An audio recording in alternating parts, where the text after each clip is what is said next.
नमस्कार दोस्तों। EPS 95 pension में अगर देखा जाए तो ईपीएफओ की भूमिका क्या है, गुनहगार की जवाबदेही क्या है, ईपीएफओ की जवाबदेही क्या बनती है। ईपीएफओ ने कर्मचारियों के पैसे का सही प्रबंधन तो किया नहीं, ना ही दोस्तों उसका जो है पैसे का पारदर्शिता दिखाई। पेंशन का फंड का बड़ा हिस्सा सुरक्षित निवेश में होने के बावजूद ईपीएफओ ने कभी भी पेंशन राशि बढ़ाने की पहल नहीं की। ईपीएफओ ने सुप्रीम कोर्ट के आदेश को समय पर लागू भी नहीं किया, जिससे पेंशन भोगियों को राहत मिल सके। दस्तावेजों की जांच में देरी हुई, तकनीकी बहानों और पोर्टल की समस्याओं, ये सब जो है ईपीएफओ की प्रशासनिक अक्षमता को उजागर करता है। ईपीएस 95 पेंशन के लिए आज हम लोग लड़ रहे हैं। पेंशन भोगियों की दुर्दशा और सरकार और ईपीएफओ की नाकामयाबी है। अब हम जो संघर्ष कर रहे हैं, हमारे संघर्ष की कहानी की समीक्षा अगर करना चाहूंगा तो यह विषय केवल पेंशन भोगियों की राशि का नहीं, बल्कि करोड़ों मेहनतकश कर्मचारियों के सम्मान और अधिकार और सामाजिक से जुड़ा हुआ यह मुद्दा है। ईपीएस 95 पेंशन का उद्देश्य क्या था और हकीकत अभी इस समय क्या हो रहा है। ईपीएस 95 कर्मचारियों पेंशन योजना 1995 को इस उद्देश्य से शुरू किया गया था कि निजी क्षेत्र के कर्मचारियों के रिटायरमेंट के बाद आर्थिक सुरक्षा जो है वो मिल सके। ईपीएफओ को इसका संचालन करना था, लेकिन आज इस योजना को लगभग 30 साल के बाद भी पेंशन भोगी न्यूनतम पेंशन 1000 से 1200 रुपये पेंशन पर जीने को मजबूर है। महंगाई, दवा का इलाज और रोजमर्रा की जरूरतों के सामने यह राशि मजाक जैसी है।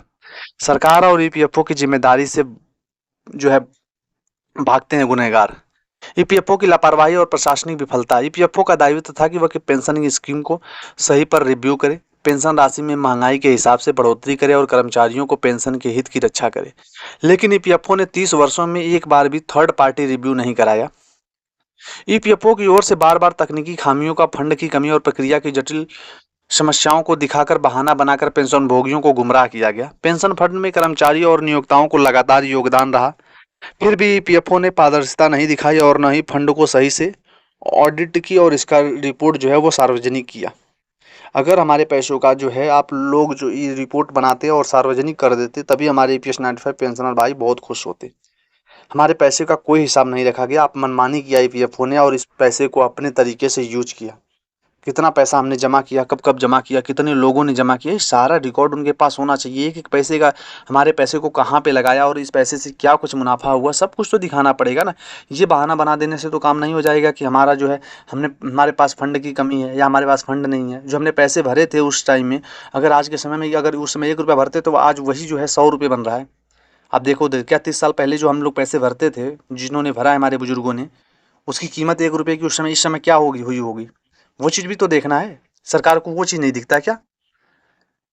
सरकार की नाकामयाबी और वादा खिलाफी हमें देखने को मिल रही है। सरकार ने बार बार पेंशन भोगियों को आश्वासन दिया, समितियां बनाई, लेकिन कोई ठोस निर्णय अभी तक जो है नहीं लिया है। संसद की अस्थायी समिति ने श्रम मंत्रालय और ईपीएफओ को 2025 के अंत तक ईपीएस का थर्ड पार्टी मूल्यांकन पूरा करने का निर्देश दिया था, लेकिन अब तक सिर्फ प्रक्रिया की बातें हो रही हैं। परिणाम जो है शून्य है, कुछ भी जो है जमीनी स्तर पर दिखाई नहीं दे रहा है। कहीं पे भी किसी भी सरकारी का कोई आदेश जो है सामने दिखाई नहीं दे रहा है कि कोई काम हम लोगों का हो रहा है। 2020 में ईपीएस 95 की न्यूनतम पेंशन 2000 रुपये करने का प्रस्ताव भी वित्त मंत्रालय को भेजा गया था, लेकिन उसको भी जो है मंजूरी नहीं दी। अगर 2000 रुपये की मंजूरी नहीं दी तो क्या 7000 की मंजूरी देंगे ये सरकार। ये सरकार बिल्कुल जो हमें नहीं लगता कि ये सरकार जो है हमारा पैसा ईपीएस 95 पेंशन को बढ़ाने वाली है। हमें सिर्फ इनके ऊपर विश्वास ही लगा के रखते हैं या टकटकी लगा के हम लोग देखते रहते हैं, लेकिन ये सरकार बिल्कुल हमारा काम नहीं करने वाली। सरकार ने बार बार जो है बजट में पेंशन बढ़ाने की बात कही, लेकिन हर बार जो है इसे टाल दिया।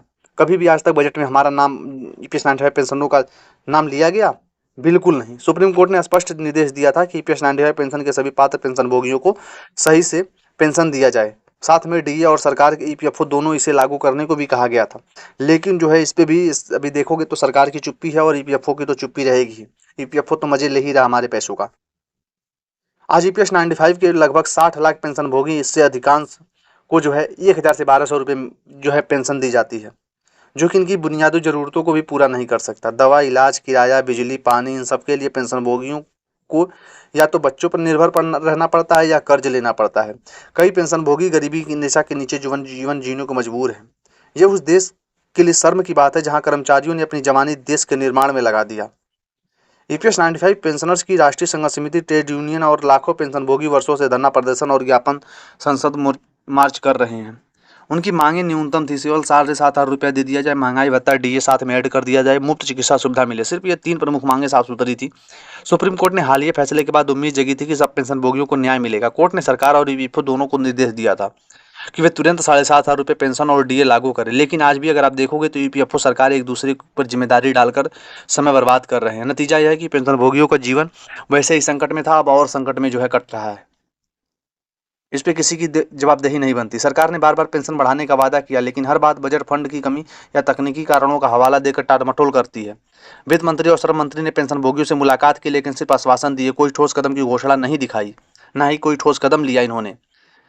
पेंशनभोगियों की मांगों को केवल आर्थिक बल्कि मानवीय अधिकार और सरकार की उदासीनता ने पेंशन को आंदोलन के मजबूर किया। लोगों ने आंदोलन किया। संसद की अस्थायी समिति ने ईपीएस 95 पेंशन की समीक्षा, पेंशन बढ़ाने की सिफारिश भी की थी।